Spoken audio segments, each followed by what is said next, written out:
मंडळी, करंजीच्या सारणामध्ये मी इथे खिसलेलं खोबरं घेतलेलं आहे आणि हे खोबरं सोनेरी कलरवर चांगलं परतून घेतलं. त्यानंतर चमचाभर तुपामध्ये काजू, बदाम, पिस्त्याचे तुकडे, त्याचबरोबर चमचाभर खसखस चांगली भाजून घेतली आणि त्यातच थोडासा रवा घालून तोही चांगला लालसर होईपर्यंत भाजून घेतला. भाजून घेतलेले जिन्नस थंड झाले की त्यामध्ये पिठी साखर आणि वेलची पूड घालून मिक्स केले आणि हे डब्यात भरून ठेवले.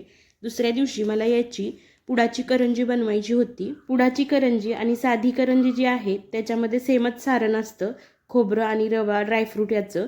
आणि खव्याची करंजी, त्याचबरोबर तिळाची करंजी सुद्धा माझ्याकडे मिळते. सारण बनवून झाल्यानंतर लसूण मसाला, शेव आणि भाजणीची चकली मी बनवून घेतली.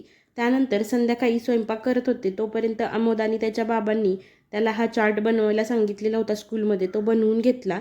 मुलांना सगळे शेप समजावेत यासाठी हा चार्ट होता. सगळं आवरून झालं आणि रात्रीचे 10:15 वाजून गेलेले होते. माझी चकली भाजणी संपत आलेली होती, त्यामुळे एवढ्या रात्रीचं मी चकली भाजणी करायला घेतलं. कारण चकलीच्या ऑर्डर वाढलेल्या आहेत आणि ही 15 ते 20 दिवसात मी तिसरी वेळ आहे चकलीची भाजणी बनवते अशी. याच्या अगोदर चकली भाजणीचा डिटेलमध्ये व्हिडिओ प्रमाणासहित मी टाकलेला आहे. त्याचबरोबर 1 किलो चकलीचं भाजणीचं पीठ कसं मळायचं आणि त्यापासून चकली कशी बनवायची याचा सुद्धा व्हिडिओ आहे, तिथे जाऊन चॅनलवरती नक्की बघा. चकलीच्या भाजणीसाठी मी तांदूळ, हरभरा डाळ, मूग डाळ, उडदाची डाळ, पोहे, साबुदाणा, त्याचबरोबर जिरे आणि धने वापरते. हे सगळे जिन्नस भाजून घेऊन गिरणीमधून दळून आणते. तुम्हालाही असे काही पदार्थ ऑर्डर करायचे असल्यास स्क्रीनवरती नंबर दिलेला आहे, तिथे नक्की कॉन्टॅक्ट करा. धन्यवाद.